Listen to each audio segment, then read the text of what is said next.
of all, thank you very much, Futureprint, for having me. Yes, I'm a marketing director. No, I'm not a physicist. However, I am from the packaging industry. I've spent the last 30 years coming up through, dare I say it, the plastics chain. So I'm very interested in having some debate on that later. But I've worked up through the ink, print, thermoforming industry, and ultimately ended up running my own company. And I today work with a variety of packaging, label, either converters or suppliers. So I'm in a very unique position in that I get a very good bird's eye view of what's going on, as opposed to being locked into a particular segment. So Marcus asked me to come and give a bit of an overview of what's going on in packaging and labels to set the scene for this afternoon. So very quickly, I'm going to talk about packaging trends, what's going on, what's going to happen in 2023. And I just want to give you a brief overview of the global packaging market itself. And I don't know how much data's gone on this morning. Unfortunately, I couldn't be here this morning. Apologies if I repeat or clash any data. What's driving the market and a key trend analysis. So I did see some data on the packaging market earlier, which I'm glad to concur with. It's about $1 trillion market, vast, huge. And you're absolutely right, there's an even split between paperboard and plastic. And yes, there is a significant transition going on, particularly from flexible packaging into carton at the moment. My personal view is there is a bottom to that curve. It is not going to end up plastic free. So for those retailers who committed to plastic free aisles, well, good luck to you. Go pack some of those products in carton and see what happens. And we can debate ad nauseum, plastic versus paper versus metal versus glass. We all just need to remember all packaging is sustainable. And the sooner our industry gets its head around that, the better. If it was invented today, it would be considered a green technology, guys. It protects and preserves products and minimizes waste in supply chains. That is a green function. And there is no doubt there is challenges, but we are focusing on the wrong things and fiddling while Rome burns, as far as I'm concerned, targeting everything at packaging today in terms of our environmental issues. And I was delighted to see the lady on textiles earlier. Where do we see that in the media? We see turtles with straws up their nose, and I could go on for hours, but we have a problem focusing too much on packaging, because fundamentally it's minimizing waste. And as an industry, we need to be coming together and remembering that as we communicate. All that being said, we are seeing a shift, totally concur with some of the figures that we saw earlier. But the other point I wanted to make about the packaging industry is that it's incredibly resilient. As we head into this recession, you are all going to eat, you are all going to drink, and you are all going to take medicines. So we will see some shifting of demand in the market, but volume-wise, it will remain fairly steady. And the packaging industry typically grows in line with GDP. So probably fairly flat growth, maybe 1% over the next couple of years, and then it will go off again, because you'll all want to go out and party, you'll all want to spend on your M&S meal and your meal kits, and the industry will continue. So it's a very resilient industry compared to a lot of others. The reason for that, 50% of packaging volume around the world relates to food consumption. 19% relates to drink, 6% relates to healthcare. So even through the COVID pandemic, the packaging industry continued on. And sometimes we forget that when we see a lot of recessionary conditions. It's also growing, typically in line with GDP, but the whole market has shifted east. So what you see is high growth performance across Asia, which is actually just in line with where all our manufacturing's gone. You know, we all complain about the UK not having enough manufacturing. Well, the packaging follows where the manufacturing goes. Relatively medium growth in Europe and Africa, and fairly low growth in the States today, right the way through to 2026. But when this data was taken, perhaps a little bit ahead of this energy crisis, still looking at about a 4% global growth rate. And that's why plastics will continue to grow. We are growing as a population. People need to eat and drink. The business will continue. What is interesting with the packaging industry is that it's highly fragmented. So what we're seeing is a lot of merger and acquisition in this market. It is not dominated by a few players. And I've heard you talking about these big players. Yes, they're all in carton or they're in corrugate, but as a total market is incredibly fragmented. So we will continue to see lots of acquisitions over the coming years, which is an exciting marketplace to be in. And then if we talk about labels, It's roughly 41 billion, again, vast. What we're seeing in this market is a switch between pressure sensitive and wet glue labels. More and more companies moving over to the ease of pressure sensitive. And this, for me, is a really sexy industry. This is where the combination printing goes on. It's where the digital printing's going on. It's where we're using lots of embellishments and metallics and really bringing design to the fore. So if you're going to see innovation in the packaging and in labelling industry, this is where you'll find it first. And obviously, it's where we're seeing a lot of digital growth today. Interestingly, for labels, absolutely, it's about the food and beverage market again, but different to the packaging market. That yellow line is the demand for labels and growth that we're seeing as a result of transport and logistics, aka e-commerce. That has massively driven this market over the last few years and will continue to do so. And that's common around the world, that the transport and logistics sector, and that's right from tyre labelling, basic one-colour labels for parts, right the way through to labelling for e-commerce and supply chains. Vast demand created as a result of that. If we then look at the packaging print methods, and I'm afraid this data is a little out of date. If anybody's got the up-to-date version, I'd love to steal with pride. It's some work that Smithers Pyra did and looking at the print technologies in the packaging industry today, and it is a little behind. I'm not hiding from that. But what we still see is this dominance of flexo, and I'm going to upset some people here. There is decline in growth in flexo. It is being replaced by digital, but let's not kid ourselves. It is a very strong analytical technology that tackles the bulk of short, mid, and long-run demand in many, many packaging applications. And it has extremely high print performance. Digital is creeping in label, absolutely, there is no question. We're starting to see a little bit in flexible packaging, limited amounts in corrugate and carton. I can't talk to metal and glass, I'm not a specialist in that. But be assured, this is a very sophisticated technology with huge innovation behind it. And actually, digital's being seen as a complementary technology, not a replacement, by the bulk of people that you talk to in Flexo today. Now, I'd love to have a debate on that with a few of you. I'm not, what was the word that came out, an analog purist. I completely get the move for digital. That's where the world is going. But just a reality check for everybody, it is seen as a complementary technology. What's interesting, this is gone in the UK. The last Gravure house shut down this week. I don't know whether anybody saw it in Print Week. Pronovis went yesterday. No more Gravure in the UK into the packaging market, which is astonishing, but absolutely the trends that we see moving very quickly. That's not actually the case, if you don't mind. Oh, is there some more Gravure that I don't know about? Pronovis's publication wrote over Gravure. Forgive me. I'm the guy from Stephenson that does the data. Apologies, that's my error. I just picked it up yesterday, and because we see so little of it, I hadn't spotted it, but thank you. What we see in labels is the digital demand, absolutely growing, 13% per annum. This is some data that came from BPIF labels, and we're seeing very strong flexography again. I was surprised at the offset litho numbers in label, but that's out there as well. So we see a real mix of technology, and that's very reflective of the market in label. As I said, lots of different combinations of technologies being used.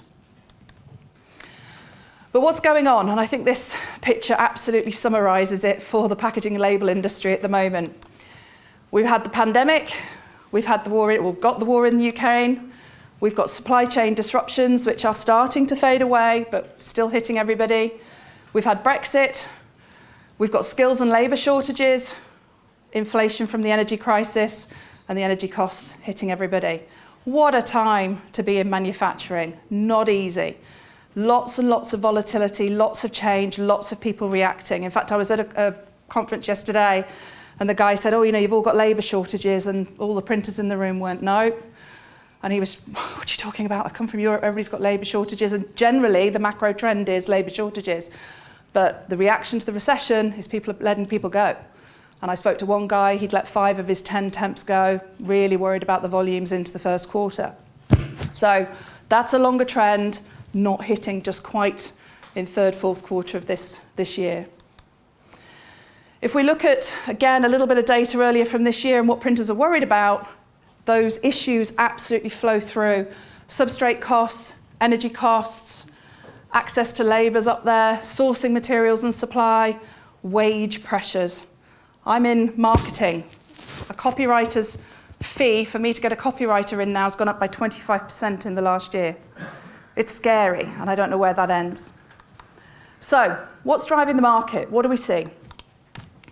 First and foremost, the globalisation and consolidation that I talked about. We are seeing significant change as the big groups get bigger and a lot of these startups bringing new technologies into the market, including digital, getting eaten up as the big boys try to compete. A reduced labour market. We have very, very limited packaging and label education in the UK. There is a degree apprenticeship out of Sheffield Hallam. There are industry accreditations that you can pick up through people like IOM3, but you cannot train in packaging and labelling in the UK today other than odd modules. We're not feeding our industry, and I don't know anybody who's coming out of school at the moment going, I want to be a printer. They have very, very old perceptions of what the print industry is about. So we've got a problem with an ageing workforce and very little talent actually actively coming through. So we've got a problem brewing over the next few years. Digitalisation, and let's be clear, that's not just about digital printing. It's absolutely about digitising the workflow for cost, for error elimination, for waste minimisation, and sustainability. It's about increasing complexity. If you walk down a supermarket aisle in 1970s and you walk down a supermarket aisle now, you will see 100 times the number of SKUs that you did in the 1970s. More SKUs, more demand, but more short-run demand. Faster, quicker, more of it, creating complexity for printers, and they're having to manage that speed and complexity with agility. We've also got shifting consumer preferences. The recession is a classic. We get two reactions. We get premiumisation, not just for those who have money, but for those who want a touch of luxury. So instead of going out and spending 100 quid on a Friday night with the family, we stay in, we do a nice meal, we have a bottle of wine and a box of chocolates. Creates demand for the packaging industry, but it can peak markets that we've not thought about. Customisation is absolutely coming through. We had a bit of a trend, you know, the personal name on the Toblerone. That was really exciting for a period. How is that going to evolve for consumers going forward? Lots of questions there. Everybody's talked sustainability. The reality is that's about consumers and governments driving that agenda onto the brand who are driving it onto us, and that is not going away. It's the number one concern in this industry. And interestingly, health. We're seeing tremendous growth in new health products and applications for health markets. So we are seeing new business opportunities opening for printers in packaging for that. And then finally, the brand experience. Just providing a product in a nice pack is no longer good enough. If it's arriving in a brown box through your door and is a disappointment, the brands are under pressure. Two-sided printing. Open it up, the box says hello, it gives you an experience. And the example, the metaphor we always use is that Apple slide of the box that we all get excited about, and we put it away because it's the Apple box. We don't know what we're going to do with it, but we just know that's an opening experience. So that whole brand experience is translated in the packaging. At the end of the day, you buy the packaging, not the product, in the vast majority of cases, and then the product's the secondary experience. Touched on sustainability and then legislation. My head is bursting with legislation changes, EPR, DRS, having to mandate reporting of sustainability, net zero, targets in the north, we're taking away your solvent abatement licenses because we've got to go net zero. There are so many pressures on people today in terms of legislative developments and more to come. So those are all driving the market. So what are we realistically focusing on? Operational sustainability. And the reason why I say that is just putting a pack and a label into a sustainable format, whatever that means, and you get my sense of skepticism at the start, it's not about that for brands anymore. They need sustainable suppliers. And if you've not got your head around sustainable pre-press and sustainable operations, it doesn't matter what you produce. And the brands are starting to measure it. So actually being able to report your carbon footprint, your water use, and the list goes on, is going to become your ticket or your entry to doing business over the next few years. And I'm fully expecting companies to be mandated to report over certain size their sustainability performance. And that's what I'm working on with my clients, is how to get ahead of that, because a lot of the smaller boys are kind of putting their heads down around it, and yet they need the reporting. Pack and label sustainability. I've never seen a time like it in flexible packaging in particular. The move to monopolymer, the move to paper. How do I reformat, shrink my pack because it's a recession? The change is incredible. And on top of that, I learned yesterday, actually, the square footage available to brands on supermarket shelves is dropping year on year, naturally because of the high street situation. So the space that brands have actually got to market their products and sell them is reducing as well. So that puts even more pressure into the system. I mentioned premiumization. This is something that quite often gets ignored, but a lot of brands are looking at how to diversify and tier at the moment, and it is driven out of the cost crisis. But how can we add to that brand experience, bring new finishes and embellishments to our packs in order to differentiate and create shelf shout, as we call it? It is absolutely about digitalization and productivity. If you've not got a connected workflow and the ability to respond to the changes that are not just happening year on year now, they're month on month, then you're going to get left behind. Brand protection, massive issue. Pharmaceutical, medical product, theft of products from stores, a lot of brands looking at that whole brand protection piece. And then talent management. I mentioned the workforce shortage. We do not have young talent wanting to come into packaging and labels today, or print indeed. And we've got a workforce where the peak volume of the workforce, I think the average, somebody probably could correct me, but the average age is about 48 in the industry now. And if I can just add to that from a D&I perspective, I was delighted to walk in here and see so many ladies today. I was at a company event yesterday with 100 people in the room, and I was the only lady, and it was print. So thrilled to see you all in this room. But we have severe talent management issues in this industry that need addressing. Now, I'm not going to go through the next few slides because I'm nearly out of time, but I believe the slides are going to be provided after the event. But what I've done is gone through each of those trends and put what needs to be happening with the print industry. And I've road tested this with a lot of customers, and they're agreeing with what I'm saying. So if you do want to understand some of the strategies that printers want to adopt, then here's where they're looking. So I'll go all the way through to digitalization. Complete connectivity has to be the story. I know we've got a gentleman at 4 o'clock who's going to be talking about a new platform technology that can drive that. One of the greatest lines I ever saw, and I know you'll know who I'm talking about, but what we see with a lot of customers is islands of success, islands of automation in a sea of waste. We've done a great thing, we've connected our pre-press. Yes, but you've not actually linked it to the press, and then it's not linked to your quality, and it's not actually linked to your MIS system. So we've got beautiful automation going on, but we're not getting truly Industry 4.0, and that's the journey everybody's on today. Workflow solutions are going through the roof at the moment for printers. Digital proofing is absolutely the way forward. Very few printers are paper-free on that point at the moment. And then on-demand printing, digital, to minimise waste and stocks. It is very much a sustainability message as much as the ability to manage short run. Brand protection I mentioned, the reason being it's a £509 billion issue now around the world, and that needs solving. Again, lots of solutions from the industry to get around that. And talent management, I've talked enough about. So, in summary, there's lots of challenges, but lots of opportunities today in the packaging market. And as has already been stated, it's an incredibly resilient and exciting business to be in. We have to embrace technology, digital printing, digitalization, and automation to remain relevant and growing. We've got to focus on innovation to achieve that, working with brands to deliver products that add value and offer solutions in today's environmentally sensitive world. And as I said, that's not just about design and materials, that's about the whole process running up to that final pack. And it's about building a workplace environment that's inclusive, embracing talent, and getting the younger generation in. Otherwise, even more of this industry is going to slip out to Asia, and we've got a major problem. And as you should always end on an appropriate statement, I'll say Mr. Charles Darwin's statement that It is not the strongest of the species that survives, nor the most intelligent, even though we've got incredibly intelligent people in the room today. It's the one that's most adaptable to change. And that's what I think the packaging industry and label industry is really waking up to today. Thank you very much.